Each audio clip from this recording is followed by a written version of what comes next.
শুভ সকাল আমার মিষ্টি বন্ধুরা, আমার সুন্দর একটি ব্লগে তোমাদের সকলকে জানাই অনেক অনেক ভালোবাসা। তো কেমন আছো তোমরা? বেশ ভালোই আছো, আমিও ভালোই আছি।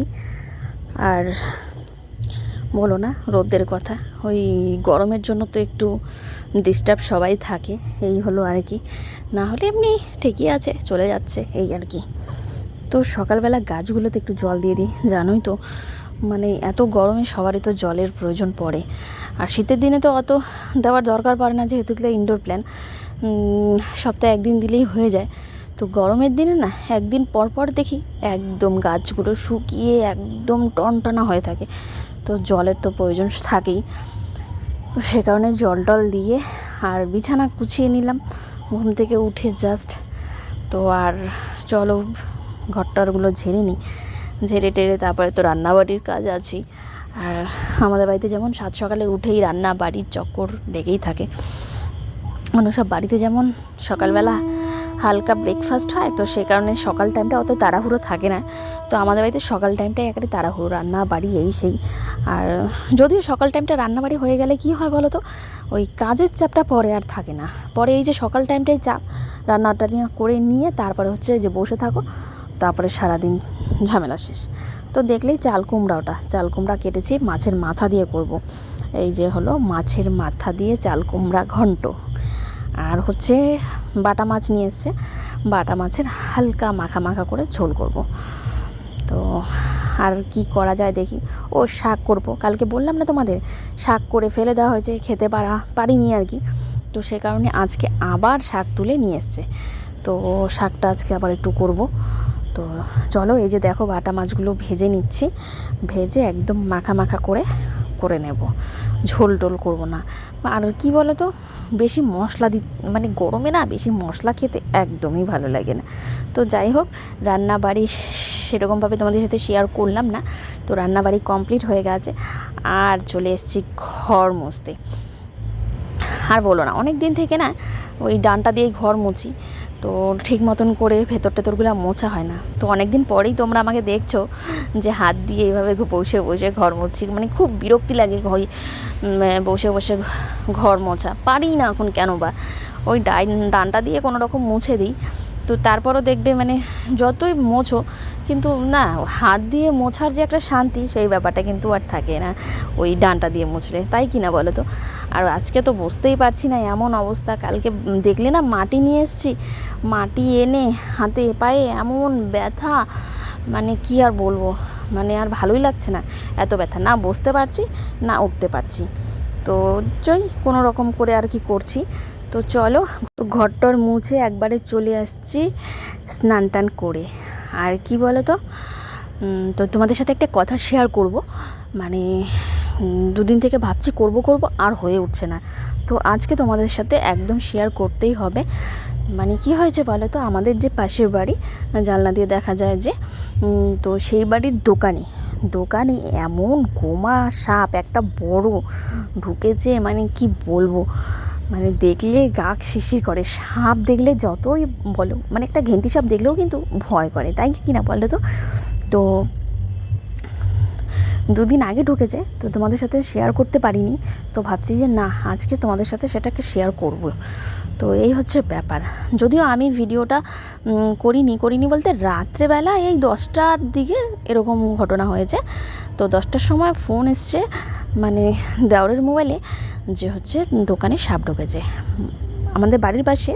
ওদের দোকান হচ্ছে বাজারে মানে আমাদের বাড়ির পাশেই বাজারটা, তো সেখানে। তো ছেলে আর ওর কাকা দুজনে মিলে দৌড়ে গেল, গিয়ে একটু ভিডিও করে নিয়ে এসছে। তো সেটাই আমি হচ্ছে তোমাদের সাথে আজকে শেয়ার করব। মানে দেখলে বলবে এত মোটা, মানে গোমা সাপ, ওটাকে কি মানে গোখরও বলে ওই আর কি। মানে কেমন যে ভয়ানক একেবারে।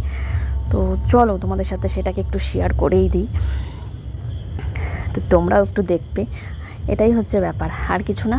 তো তোমাদের জন্যই অন্তত ভিডিওটা করা। মানে সাপ দেখতে কে না ভালোবাসে বলো তো, ভয় সবাই পায়, সাপকে তো ভয় কেউ পায় না এমন কোনো প্রাণী নেই, সবাই ভয় পায়। কিন্তু তারপরেও কিন্তু সাপ দেখার প্রতি কিন্তু একটা আগ্রহ থাকেই। মানে আমরা কোথাও শুনলেই দৌড় দিই, দেখি একটু সাপটা দেখি, মনে একটা ভয় থাকে, কিন্তু তারপরেও দেখতে কিন্তু খুব ভালো লাগে, তাই না বলো। আর ওর জন্যই আর কি তোমাদের সাথে শেয়ার করা। তো চলো তোমাদের সাথে একটু শেয়ার করে দিই, তোমাদেরও ভালো লাগবে দেখতে আর ভয়ও পাবে এই হচ্ছে ব্যাপার। তো চলো সাথে থাকো, ভালো লাগবে আশা করছি। যদি ভালো লাগে অবশ্যই একটা লাইক একটা কমেন্টস করে দিও। আর তোমাদেরকে বলতে বলতে তো আমি মানে মুখ ব্যথা হয়ে গেল, কারণ তোমরা একটা লাইক করো না, একটা কমেন্টস করো না। ভিডিও প্রত্যেকেই দেখো আমি জানি, কিন্তু লাইক কমেন্টস কেউ করো না। আরে কমেন্টসটা করতে হবে না ঠিক আছে, লাইকটা করতে তো আর কোনো মানে ইসে হয় না, হাত ব্যথা হয় না। তো লাইকটা কিন্তু করেই দিও। আজকে ভিডিওটা সবাই দেখবে আমি জানি, স্কিপ করো না, স্কিপ করলে কিছুই বুঝতে পারবে না। এত কথা বললাম, কি বললাম না বললাম কিছুই বুঝতে পারবে না। তো স্কিপ না করে ভিডিওটা সম্পূর্ণ দেখো। আর যারা আমার চ্যানেলে আজ নতুন বন্ধুরা আছো তারা কিন্তু অবশ্যই আমার চ্যানেলটিকে সাবস্ক্রাইব করে দিয়ে আমার পাশে থেকো। আর পাশে থাকা যে বেল বাটনটি আছে সেটিকে টিপে দিয়ে অল করে দেবে। তাহলে কী হবে বলো তো, যখনই আমি ভিডিও ছাড়বো তোমাদের কাছে সবার আগে পৌঁছে যাবে। তো চলো দেখতে থাকো, ভালো লাগবে আশা করছি। তো আমারও কাজকর্ম শেষ, তো চলো তোমাদেরকে দেখিয়েই দিই। তোমরা অনেকক্ষণ থেকে বসে আছো দেখার জন্য আমার টাইটেল থাম্বনেল দেখে। আমাদের মাথা ভাঙাটা একটা জন হয়ে গেছে, মানে ঢুকে যাচ্ছে। তো প্রতিদিনের মতো আজকে আমরা একটা ভালো কাজ করতে যাচ্ছি, যেটা হলো স্নেক রেস্কিউ। দেখতে পাচ্ছেন এই জায়গাটা, এই দেখা যাচ্ছে, এটা হলো একটা কবরা, স্প্যাটিকেল কবরা, খুবই বিষাক্ত সাপ। আপনারা সাবধানে থাকবেন, বিশেষ করে দোকান, এখন দোকানঘর শীতের দিনে যেভাবে হয় রান্নাঘর, খেড়ের পুঁজি, অন্যান্য জায়গাগুলো আমি বলে দিই। এখন দোকানঘর মানে খাবারের খোঁজে এরা ঢুকে যাবে। ওরা নিজেদের মধ্যে যে টাইমটা, এটা হলো টাইম। এই টাইমের মধ্যে ওরা খুবই উত্তেজিত থাকে। এই টাইমের মধ্যে তারা একত্রিত হওয়ার জন্য বিভিন্ন জায়গা ছুটাছুটি করবে। তবে এরা বুঝতে পারে না যে কোনটা দোকান কোনটা অফিস ঘর, এরা তো তা বুঝবে না। যেখানে সেখানে এরা ঢুকে যেতে পারে, তার জন্য সাবধানে থাকতে হবে। রাস্তায় বেরোতে গেলে টর্চ ব্যবহার করতে হবে ইত্যাদি। যাই হোক, আমি এটাকে তাড়াতাড়ির মধ্যে রেস্কিউ করে দোকান ঘর জায়গা পাই।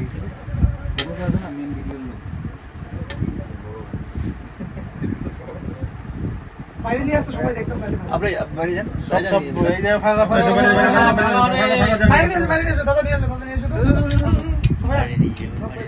বাইরে যাই, তাহলে ভিডিওটা টর্চটা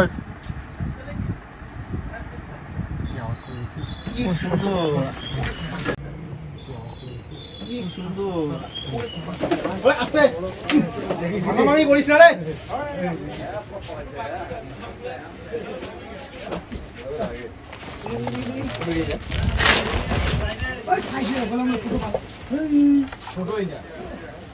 যাও বাইরে যাও।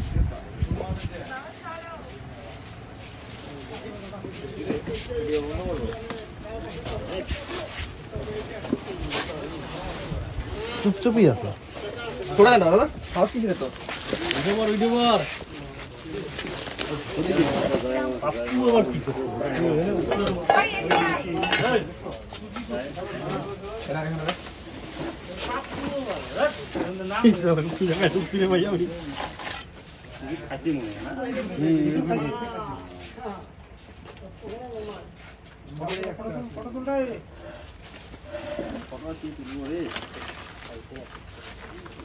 ইঁদুর খাইছে, ইঁদুর মোটা হচ্ছে। ওরা এখানে ঢুকে গেছে, খাইছে। না আমি তো ভালো পজিশনে আছি। ভালো পজিশনে এদিকে মুখ দিছিল না, নো টেনশন। আমি পচার দোকানের ভিতরে ঢুকে যেতাম লাভ দিয়া।